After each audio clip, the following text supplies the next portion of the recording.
Hello, sweet parents. Welcome to the When Our Adult Children Walk Away podcast. My name is Dr. Janet Steinkamp, and during each episode of When Our Adult Children Walk Away, I will provide my professional and personal insights, information and opportunities for your self-reflection and growth, tips and tricks to make every day count, and encouragement to keep moving forward.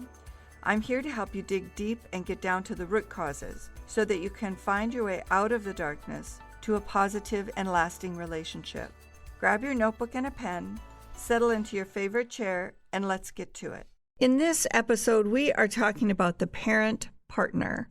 I love this term because to me, it really explains who we need to be to our adult children today, who they want us, maybe even expect us to be in their lives. We are no longer one of the primary decision makers, influencers, or really even a key player in their life. There might be moments that it feels like it. There may be periods of time where we are integral to helping them keep their life together. We might provide daycare for a while. We might have them live in our basement for a while. That does not change the fact that we are a parent partner. It's tricky to maintain that new boundary and stay in our lane.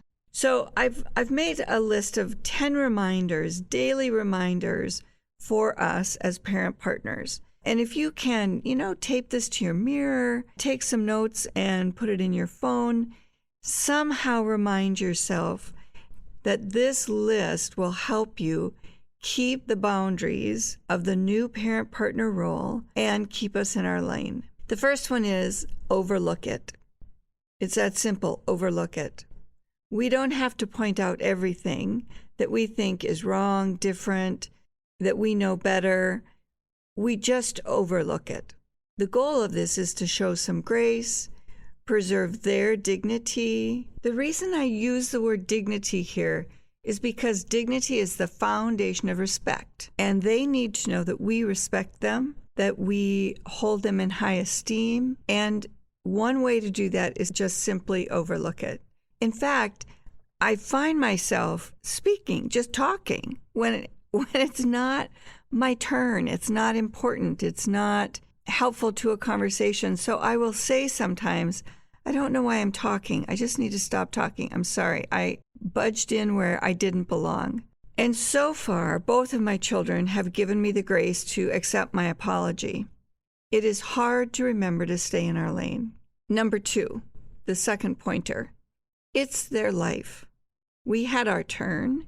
We had a chance to make our mistakes, to recover from our mistakes, and now it's our turn to honor theirs.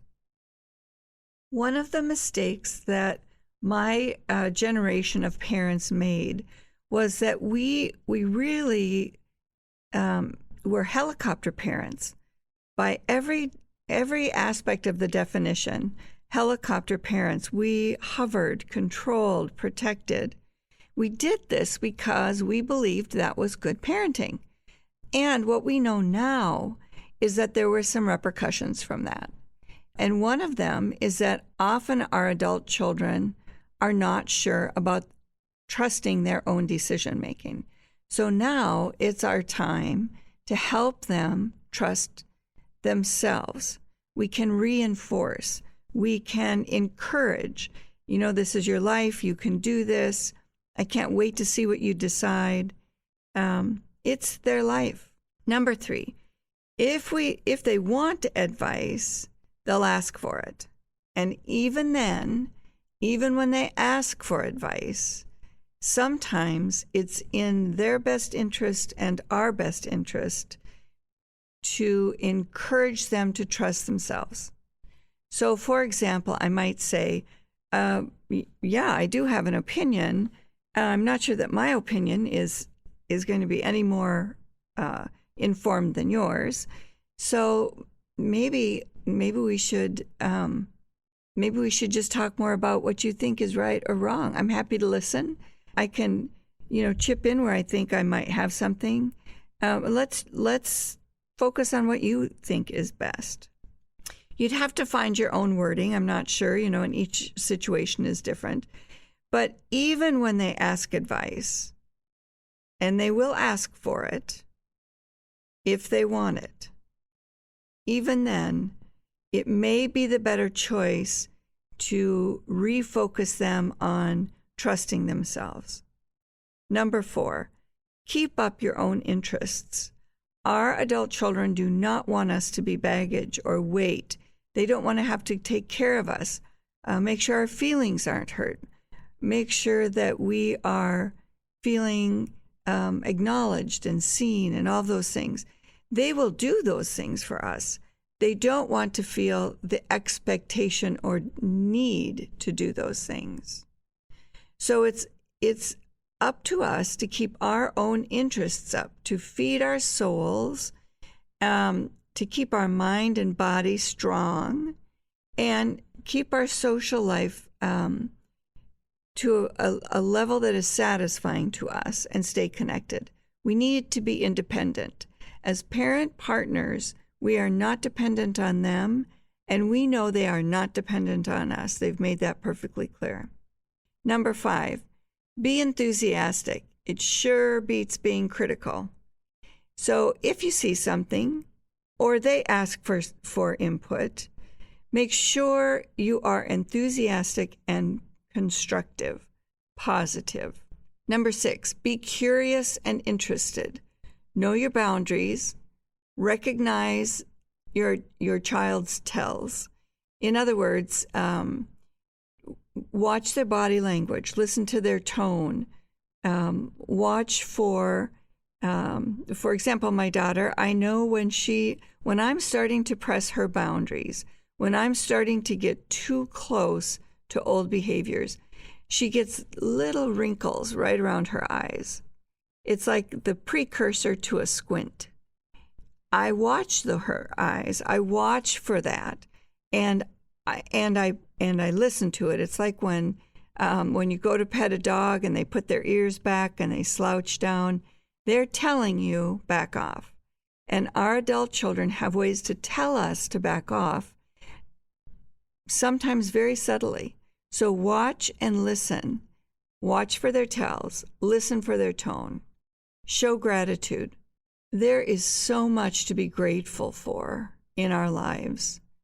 Find something that you can hold on to that you're grateful for, and that will buy you time. It will buy you time to remember, reassess, see where you're at, and get yourself in a spot where you know it's like that safe zone with your adult child. Show gratitude. Sometimes I might say, gosh, I'm so glad that we had this time together today. It's been really fun.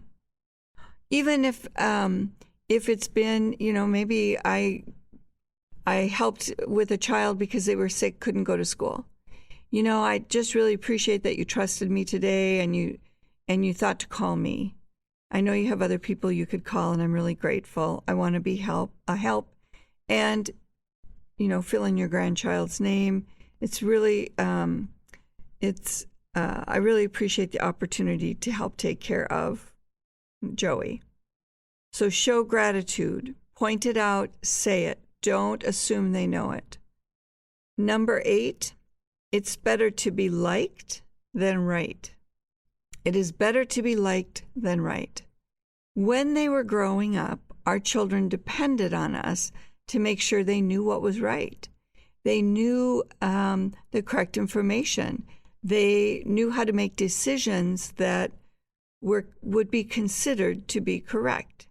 Now, they do not depend on us for that.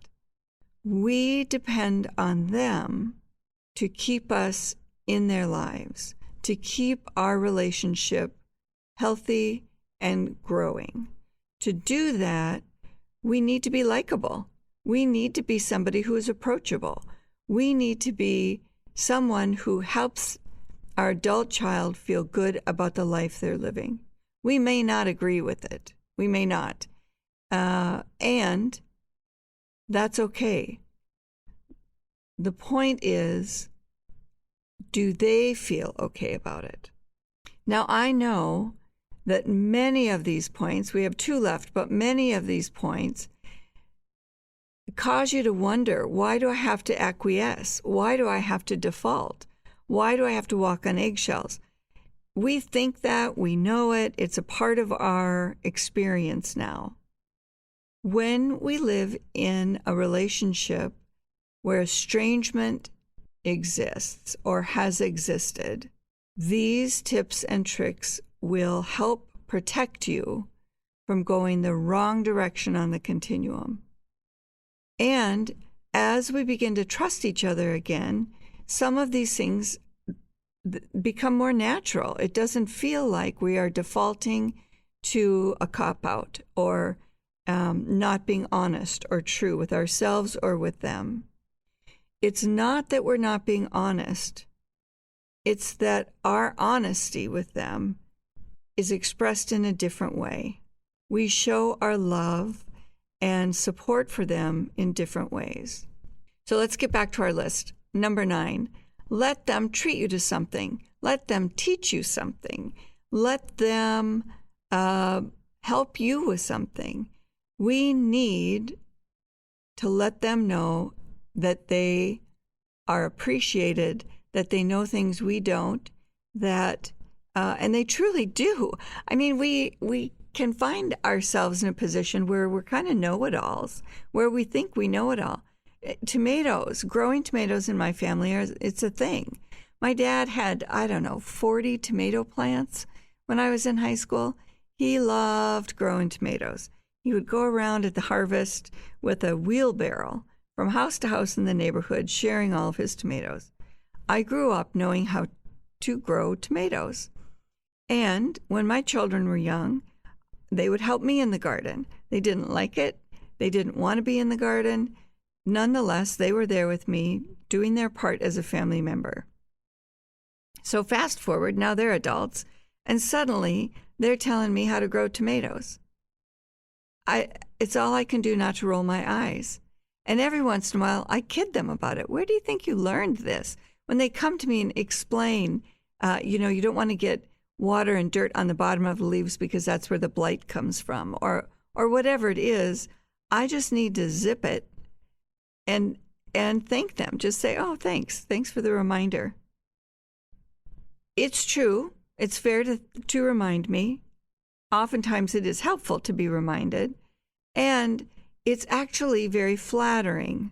I'm so glad that they love gardening and they want to grow their own food. I love it. It's a legacy in our family. And I can see in my grandchildren that they are learning the same thing. And I don't need to be the know-it-all. I don't need to be the expert anymore. They don't need that from me. I can let that go.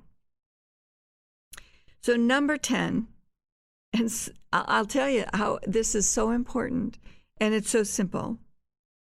Keep your good housekeeping tips to yourself. They don't need to know that I know how to do something better. My daughter now will clean her apartment, and when I'm in the apartment, I can see, the minute I walk in, I can see things I would clean differently, that I would have cleaned better, that maybe corners she didn't quite get into, cobwebs that she didn't see or didn't take down. And none of it matters. None of it matters. I happen to be a clean freak. I always have been.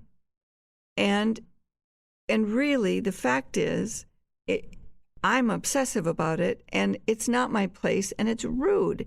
It's her home. It's her house. When she has a question, she asks me. She knows she can come to me, and I'll probably know the answer if it's related to cleaning, or I'll go find out. So, Mom, I've got this stain. It's been through the dryer twice. Do you think there's any hope of getting this out? Mom, remind me, what's your recipe for a window cleaner?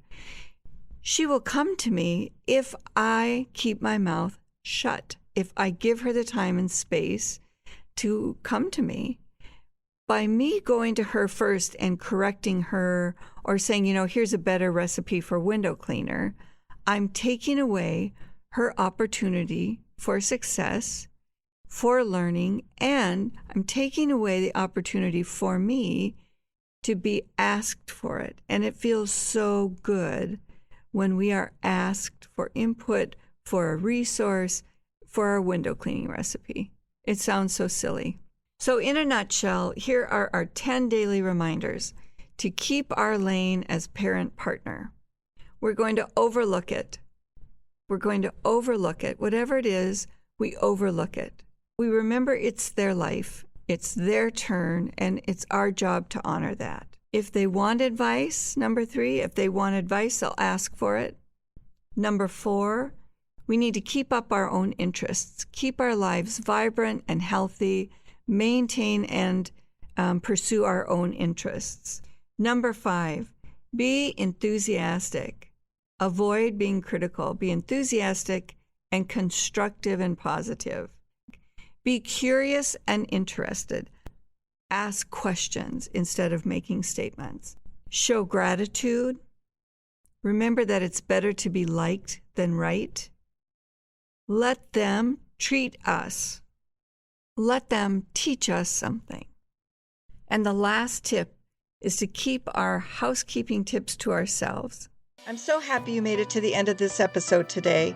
If you're feeling a bit more hopeful and like what you've heard here, please share this podcast with someone who you know is also struggling as a parent in their relationship with their adult child or other family member, and who could use some hope, help, and healing. If you have a second, I'd love it if you'd leave me a thumbs up, click on the word follow, and head on over to the When Our Adult Children Walk Away website. So until next time, my friends, be brave, be kind to yourselves, and stay hopeful.